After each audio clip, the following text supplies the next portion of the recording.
അപ്പോൾ മോഹൻദാസെ പത്മകുമാറും പുറത്തേക്ക് വന്നു. പത്മകുമാർ ഇനിയിപ്പോൾ ആരും ഇല്ല അകത്ത്, ഇനിയിപ്പോൾ ആരെങ്കിലും ഉണ്ടോന്നില്ല. അയ്യപ്പനെ പിടിച്ചിട്ടില്ല ഇല്ല ഇല്ലില്ല. എനിക്ക് തോന്നുന്നത് 1-2 പേര് എന്തോ ചെറിയ അത് ഈ 90 ദിവസം നിൽക്കണം. അപ്പോൾ ഈ പത്മകുമാർ കൂടി പുറത്തേക്ക് വന്നതോടുകൂടി CPM ഇനി കൈ കഴുകുക. ഞങ്ങളുടെ പ്രതികളാരും ജയിലിലില്ല, ഇല്ല, ഞങ്ങളുടെ പ്രതികളൊക്കെ പുറത്തേക്ക് വന്നു. അപ്പോൾ ഇനിയിപ്പോൾ CPM പ്രതിയല്ലല്ലോ. അതല്ലെങ്കിൽ തന്നെ എൻ്റെ ഒരു വിലയിരുത്തൽ സത്യസന്ധമായിട്ട് ഞാൻ പറയാം, ഈ സ്വർണ്ണക്കൊള്ള കേസ് ഏതെങ്കിലും ഒരു പാർട്ടിയെ പ്രതിരോധത്തിലാക്കിയെന്ന് ഞാൻ കരുതുന്നില്ല. കാരണം ഈ എല്ലാ രാഷ്ട്രീയക്കാരും കള്ളന്മാരാണ് എന്നൊരു ധാരണ ജനങ്ങൾക്കുണ്ട്. അപ്പോൾ അതിൽ കള്ളത്തരം പിടിക്കപ്പെട്ടപ്പോൾ ഇവർ അധികാരത്തിലിരുന്നു എന്നേ ഉള്ളൂ. മറ്റവരാണ് അധികാരത്തിലിരുന്നതെങ്കിൽ അവർ പിടിക്കപ്പെട്ടായിരുന്നു. അതുകൊണ്ടാണ് മറ്റേ പഴയ ഈ കൊടിമരം അന്വേഷിച്ച് ചെന്ന് കഴിഞ്ഞപ്പോൾ കോൺഗ്രസ്സുകാരൻ അജയ് തറയിൽ ഇവരൊക്കെ കുഴപ്പത്തിലായില്ല. ഇനിയിപ്പോൾ അതിൻ്റെ അന്വേഷണം മുന്നോട്ട് പോയി കഴിഞ്ഞാൽ എവിടെ എത്തുമെന്ന് അറിഞ്ഞുകൂടാ. അപ്പോൾ LDF ആണെങ്കിലും UDF ആണെങ്കിലും ദേവസ്വം ഭരണത്തിൽ ഭണ്ഡാരത്തിൽ നിന്ന് എല്ലാവരും കൈയിട്ട് വാരിയിട്ട്, പണ്ടൊക്കെ ഭണ്ഡാരത്തിൽ നിന്ന് കൈയിട്ട് വരുമായിരുന്നു. ഇപ്പോൾ അത് കട്ടിള ഇളക്കുക, അതിൽ കുറ്റി, മറ്റേ പണ്ടൊക്കെ പിച്ചള വിചാരി ഇളക്കി വിറ്റ് കള്ളു കുടിച്ചു കാർന്നവരെന്നൊക്കെ പറഞ്ഞ് കഥകൾ കേട്ടിട്ടുണ്ട്. ഇതുപോലെ ഈ സാധനങ്ങളൊക്കെ കട്ടിളയും വാതിലും പിന്നെ ബാക്കിയുള്ളത് വിചാരിയല്ലേ, അതും ഒക്കെ എടുത്തുകൊണ്ട് പോവുക. ഇങ്ങനത്തെ പണികൾ എല്ലാവരും ചെയ്തിട്ടുണ്ട്. പക്ഷേ SIT ഇപ്പം ചെന്ന് ചാടിയിരിക്കുന്നത് അവരുടെ കയ്യിൽ തെളിവില്ല. ഈ മോഷ്ടിച്ച സാധനം അവർക്ക് കിട്ടിയിട്ടില്ല എന്ന് മാത്രമല്ല, ഇന്നതാണ് മോഷ്ടിച്ചത് എന്ന് കൺക്ലൂസീവായിട്ട് അവർക്ക് പറയാൻ പറ്റുന്നില്ല. അതിനാണ് അവരിപ്പോൾ ഇവിടെ ജാംഷഡ്പൂരിലോ മറ്റോ ടെസ്റ്റ് ചെയ്യാൻ പോയിരിക്കുന്നത്. ഈ സാധനം ഞാനിത്ര ഓർപ്പിച്ച് പറയുന്നുണ്ടെന്നറിയോ, ഈ നമ്മളെ ഹൈക്കോടതിയുടെ ഒരു ജഡ്ജ്മെൻ്റ് ഉണ്ട്. വാസു ജാമ്യത്തിന് പോയപ്പോൾ വാസുവിൻ്റെ വാദം എന്താണെന്നറിയാം. സബ്സിക്വൻ്റ്ലി പത്മകുമാറും ആ വാദം ഉന്നയിച്ചു. വാസു പറഞ്ഞു, ഈ സാധനം ചെമ്പായിരുന്നു, അതുകൊണ്ടാണ് ഞാൻ ചെമ്പെന്ന് എഴുതി കൊടുത്തത്. ഇത് സ്വർണ്ണമാണെന്ന് ആര് പറഞ്ഞു? എന്താ തെളിവ്? ഇതാണ് വാസുവിൻ്റെ വാദം. അപ്പം അന്ന് ജസ്റ്റിസ് ബദറുദ്ദീൻ പ്രോസിക്യൂഷനോട് ചോദിച്ചു, എന്ത് പറയാനുണ്ട് നിങ്ങൾക്ക്? He says it was not gold at all. അപ്പോൾ അവർ പറഞ്ഞു, 98-99 കാലഘട്ടത്തിൽ വിജയമല്യ പൂശിയ സ്വർണം. മറ്റേ വക്കീൽ പറഞ്ഞു, ഇന്ന് എന്താ ഈ 98-99 കാലഘട്ടം സ്വർണം പൂശിയ കൃത്യം ഡേറ്റ് ഇല്ല കയ്യിൽ. ഈ പത്രക്കാർ പറയുന്ന പോലെ 98-99 കാലഘട്ടം ഒന്നും കേസിൽ നടക്കുന്നില്ല. നിങ്ങൾ പറയാം ഇന്ന ഡേറ്റിന് ഇത്ര സ്വർണം പൊതിഞ്ഞു. ഇല്ല. 5 സാക്ഷികളുടെ മൊഴി ഹാജരാക്കി ജസ്റ്റിസ് ബദറുദ്ദീൻ. സ്വർണം പൊതിഞ്ഞത് കണ്ടവർ. എങ്ങനെ ഇത് ശരിയാവുന്നത്? ഞാനൊരു സ്ഥലത്ത് സ്വർണം പൊതിയുന്നു, CRന് ഇത് നോക്കിക്കൊണ്ട് നിൽക്കുന്ന ആളിന് ഇത് സ്വർണ്ണമാണോ പിച്ചള അറിയാൻ പറ്റുമോ? തെങ്ങ് കയറുന്നത് കണ്ടു എന്നുള്ളതല്ല, അത് തേങ്ങയാണോ പേടാണോ എന്ന് വായി നോക്കി നിൽക്കുന്നവനെ എങ്ങനെ പറയാൻ പറ്റും? ഇത് ബദറുദ്ദീൻ ജാമ്യം കൊടുത്തില്ല വാസുവിന്, പക്ഷേ അതിൽ പുള്ളി റെക്കോർഡ് ചെയ്തിട്ടുണ്ട്. ഇതിൻ്റെ റെക്കോർഡല്ല, ഇവർ 5 സാക്ഷികളുടെ മൊഴിയാണ് തന്നിരിക്കുന്നത്. ബട്ട് അതർവൈസ് തന്നെ ഇയാൾക്ക് ജാമ്യം കൊടുക്കാതിരിക്കാനുള്ള എല്ലാ വകുപ്പും ഉണ്ടെന്നൊക്കെ പറഞ്ഞിട്ടാണ് ജാമ്യം തള്ളിയത്. വളരെ ഡേഞ്ചറസ് ആയ ഒരു ആർഗ്യുമെൻ്റ് തുടക്കം മുതൽ ഉന്നയിക്കുന്ന ആളാണ് വാസു. വാസു ഇപ്പോഴും ഹോൾഡ് ചെയ്യുന്നത് അത് ചെമ്പായിരുന്നു. നിങ്ങൾ ഏത് വിജയമല്യ പൂശി, അയാൾ വേറെ എവിടെയെങ്കിലും പൂശിട്ടാണ്. അയാൾ ഈ സംഭവം കട്ടിളപ്പാളി എന്ന് പറഞ്ഞാൽ കട്ടിളയ്ക്ക് ഇവർ സ്വർണം കൊണ്ട് ഒരു പാളി ഉണ്ടാക്കി ഭംഗിയാക്കി.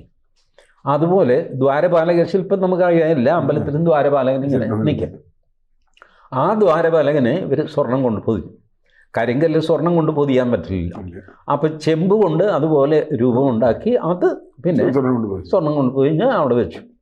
ഇതാണ് സംഭവം. ഇത് വിജയമല്യ ചെയ്തോ എന്നുള്ളതാണ് ചോദ്യം. ഇപ്പോൾ SITക്കും അറിഞ്ഞുകൂടാത്തത് വിജയമല്യ ചെയ്യുമ്പോഴുള്ള ചെമ്പുപാളിയാണോ ഇത്, അതോ ചെമ്പുപാളി ഇടയ്ക്ക് മാറിയിട്ടുണ്ട്? പോട്ടെ, 2019 ചെമ്പുപാളി തന്നെയാണോ, അതോ 2019 25 മറ്റേ പ്രശാന്ത് പ്രസിഡൻ്റായപ്പോൾ വീണ്ടും കൊണ്ടുപോയല്ലോ? ഇതിനിടയ്ക്ക് ചെമ്പുപാളി തന്നെ മാറിയിട്ടുണ്ട്. സ്വർണ്ണം അടിച്ചതല്ലേ ഇപ്പോൾ, ചെമ്പുപാളി ഒറിജിനലാണോ എന്നുള്ള അന്വേഷണമാണ് ആദ്യം നടക്കേണ്ടത്. കാരണം ഈ ചെമ്പുപാളി ഒറിജിനൽ അല്ലെങ്കിൽ ഈ കേസ് മൊത്തം തലകുത്തി തള്ളിപ്പോകും. മജിസ്ട്രേറ്റിനൊന്നും ചെയ്യാൻ പറ്റില്ല. കാരണം നിങ്ങളുടെ ബേസിക് റെക്കോർഡ് ശരിയല്ലെങ്കിൽ എന്ത് ചെയ്യും? അല്ല, ബേസിക് റെക്കോർഡ് മാത്രമല്ല, അതിൽ ശരിക്കും സുപ്രീം കോടതി ചോദിച്ചതാണ് ഒരു പ്രധാനപ്പെട്ട ചോദ്യം, ശബരിമലയിൽ ഇനി വല്ലതും ബാക്കിയുണ്ടോ? അതാണ് അതിൽ മർമ്മപ്രധാനമായ ചോദ്യം. അപ്പോൾ ശബരിമലയിൽ എന്തുണ്ടായിരുന്നുവെന്നോ എന്തില്ലായിരുന്നുവെന്നോ ഇല്ല. ഇപ്പം ഞാൻ ഈ കേസൊക്കെ നടന്നതിന് ശേഷം, നടന്ന ആ കാലത്താണല്ലോ അയ്യപ്പ സംഗമം നടക്കണേ. ഞാനിപ്പോൾ ഇന്നത്തെ വാർത്ത വളരെ രസമാണ്. അയ്യപ്പ സംഗമം ഇപ്പോൾ 5 മാസം 6 മാസമല്ലേ ആയിട്ടുള്ളൂ. അതിനിടയ്ക്ക് ജയകുമാരനെ പോലെ ഒരാൾ അവിടെ വരുന്നു, മറ്റു വലിയ ഇതുകൾ വരുന്നു.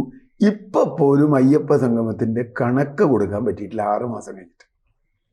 അവരിൽ രേഖയില്ല, എന്താ അവിടെ ഉള്ളതെന്നില്ല, എന്താ മേടിച്ചെന്നില്ല, എത്ര പൈസ കൊടുത്തു എന്നില്ല, കൊടുത്ത പൈസയുടെ കണക്ക് അതല്ല കണക്കെന്ന് പറയുന്നു. പിന്നെ വലിയ വിദഗ്ധന്മാർ വന്ന് പറയുന്നു ഓഡിറ്റർ കൊടുക്കുന്ന എസ്റ്റിമേറ്റാണ്. ഞാൻ എൻ്റെ ജീവിതത്തിൽ ആദ്യമായിട്ടാണ് വലിയൊരു പത്രപ്രവർത്തകനാണ് പറഞ്ഞത് ഓഡിറ്റർ എസ്റ്റിമേറ്റാണ് കൊടുക്കുക. ഞാൻ എനിക്ക് മനസ്സിലായിട്ടില്ല അത്.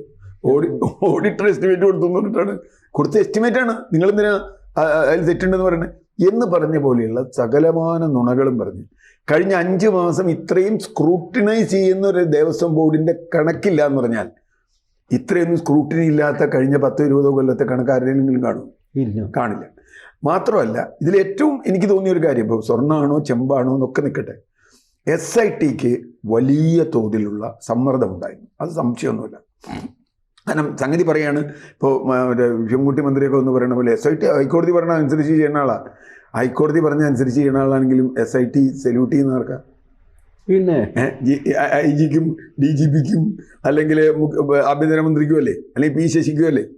അപ്പോൾ SITക്ക് ഒരു കേസ് അന്വേഷണത്തിൽ ഞാൻ എപ്പോഴും ചെയ്യുന്നുള്ള കാര്യം, CRPC-ലുണ്ടല്ലോ, ഇൻവെസ്റ്റിഗേറ്റർ ഈസ് ദ കിങ് എന്നാണ്. അതെ, ഇൻവെസ്റ്റിഗേറ്റർ ഈസ് ദ കിങ്. ഒരാളെ അറസ്റ്റ് ചെയ്യണോ വേണോ വേണ്ടയോ എന്നൊന്നും കോടതിക്ക് പറയാൻ പറ്റില്ല. ഈ തെളിവ് ഇന്നത് കണ്ടുപിടിക്കുമെന്നും കോടതിക്ക് പറയും. ഇവിടെ കോടതി കുറച്ച് കടന്നു എന്ന് ഞാൻ വിചാരിക്കണേ. ഈ ബെഞ്ചായതുകൊണ്ട് കുറച്ച് കടന്നിട്ടുണ്ട്.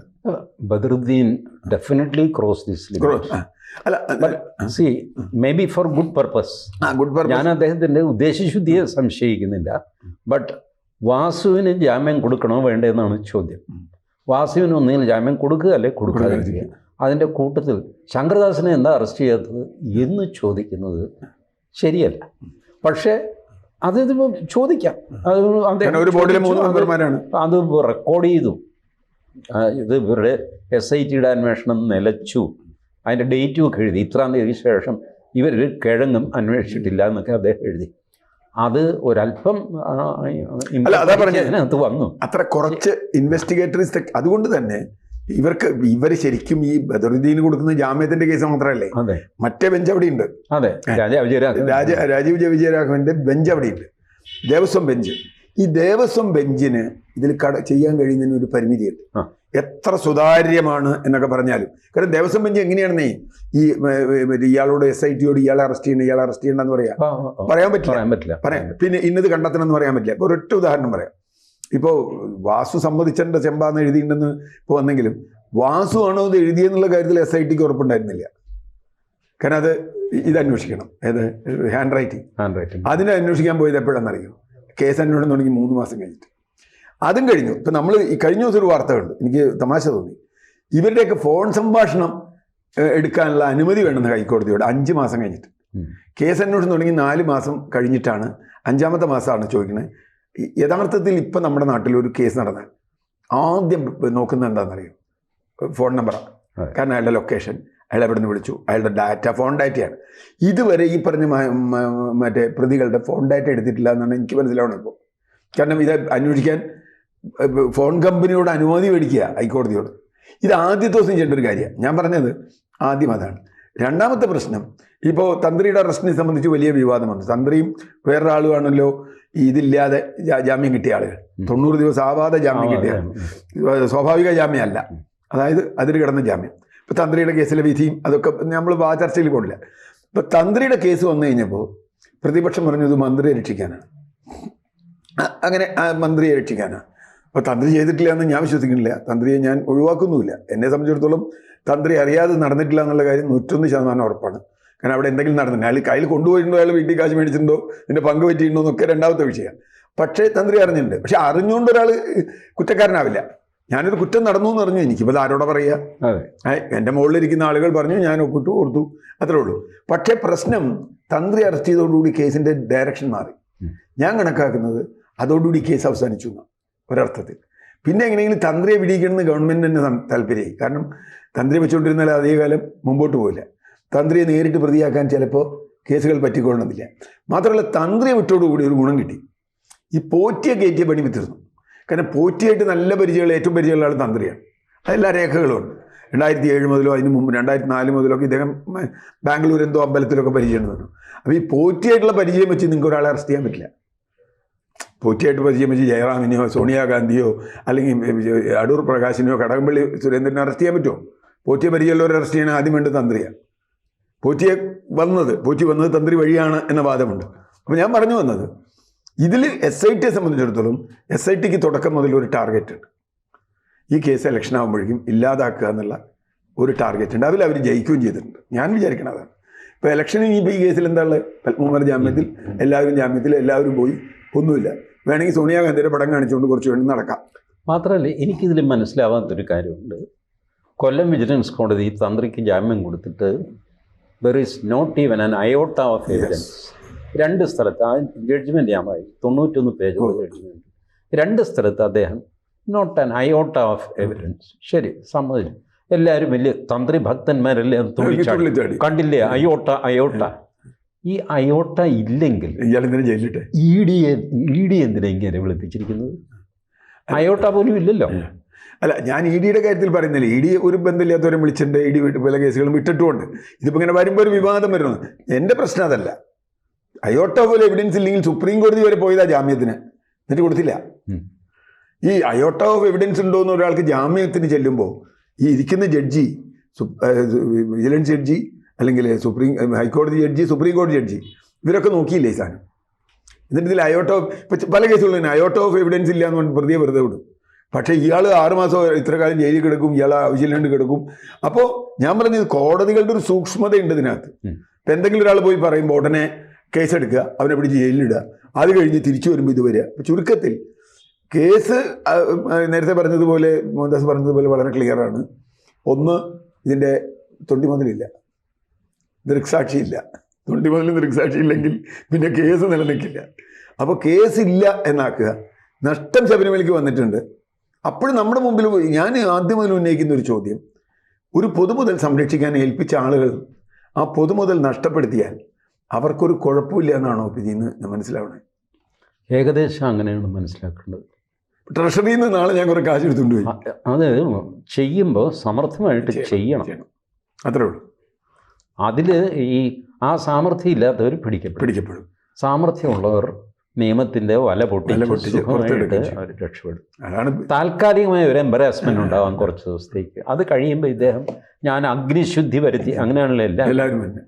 കോടതിയിൽ നിന്ന് ജാമ്യമാണ് ഈ കക്ഷിക്ക് കിട്ടിയിരിക്കുന്നത്, പക്ഷെ അഗ്നിശുദ്ധിയാണ്. അല്ല, അതിപ്പോ പത്മകുമാറിന് ഇതുവരെ പാർട്ടി പുറത്താക്കാത്ത അതുകൊണ്ടല്ലേ? അതെ, അവർക്കറിയാം ഇയാളെ ജാമ്യത്തിൽ. ഇന്നിപ്പോ ജാമ്യം കിട്ടിയതോടെ പുള്ളിക്കും അഗ്നിശുദ്ധിയായി. പുള്ളിക്ക് കൂടുതൽ വാർത്തകളും വിശേഷങ്ങളും നിങ്ങളിലേക്ക് എത്താൻ ABC മലയാളം സബ്സ്ക്രൈബ് ചെയ്യുക, ബെൽ ബട്ടണും അമർത്തുക.